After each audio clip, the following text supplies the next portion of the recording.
ஹீமா தாஸ். ஒலிம்பிக்ஸில் ஒரு தங்கப்பதக்கம் வென்ற ஹீமா தாஸ். அவங்க தங்கப்பதக்கம் வென்ற பிறகு அவங்க வீட்டுக்கு போய் எல்லாரும் ஜெயிச்சோன்னு தானே நம்மக்கிட்ட வருவாங்க. அப்படி போனதுக்கப்புறம் அவங்க அம்மா கிட்ட கேட்ட கேள்வி, கபிலா நல்லா ஞாபகம் வச்சுக்கோங்க, அவங்க அம்மா கிட்ட கேட்ட கேள்வி, உங்கள் பொண்ணு ஒலிம்பிக்ஸில் ஜெயிச்சிருக்காங்க, நீங்கள் எப்படி ஃபீல் பண்ணுறீங்க? அப்போது அவங்க அம்மா சொன்னது, என் பொண்ணு தடகளத்தில் ஒலிம்பிக்ஸில் ஜெயிப்பான்லாம் நான் நினச்சி கூட பார்த்ததில்லை. ஏன்னா அவள் கால்பந்து தான் விளையாடி கொண்டிருந்தாள். அவள் கால்பந்து விளையாடியவளை தடகளம் அவள் ஓட தகுதியானவள்னு அவளை கண்டுபிடிச்சது யாரு அப்படின்னா அவருடைய பயிற்சியாளர் நிபுன் தாஸ். அவள் வாசல்ல சாலையோரங்கள்ல அந்த தடகள போட்டிக்கெல்லாம் போறதுக்கான ஆரம்ப காலங்கள்ல நல்லா ஓடுவா. அப்படி ஓடும்போதெல்லாம் அவள் ஒன்று பண்ணுவா, ரோட்ல எந்த கார் போனாலும் அந்த காரோட போட்டி போட்டுக்கிட்டு ஓடுவாளாம். அப்படி ஓடி போய் அந்த காருக்கு முன்னாடி அவ ஓடுறத பார்த்த அவருடைய பயிற்சியாளர் தான் இவள் தடகளங்களிலே பங்கேற்பதற்கு தகுதியானவள்னு கண்டுபிடிச்ச இந்த நாடு.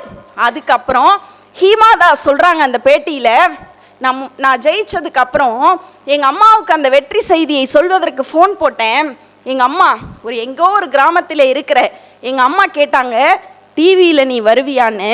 அப்போ நான் சொன்னேன், இந்தியாவே டிவிக்கு முன்னாடி தாம்மா இன்னைக்கு உட்கார்ந்துருக்கு அப்படின்னு நான் சொன்னேன். அப்படின்னு சொன்னோன்னே இப்போ அந்த ஹீமா தாஸோட நீங்கள் வீடியோ, அவங்க ஜெயிச்ச அந்த வீடியோ நீங்கள் யூடியூப்பில் போய் பார்த்தீங்கன்னா தெரியும் அந்த மொமெண்ட். அதில் அந்த வர்ணனையாளர் சொன்ன வார்த்தை என்ன தெரியுமா?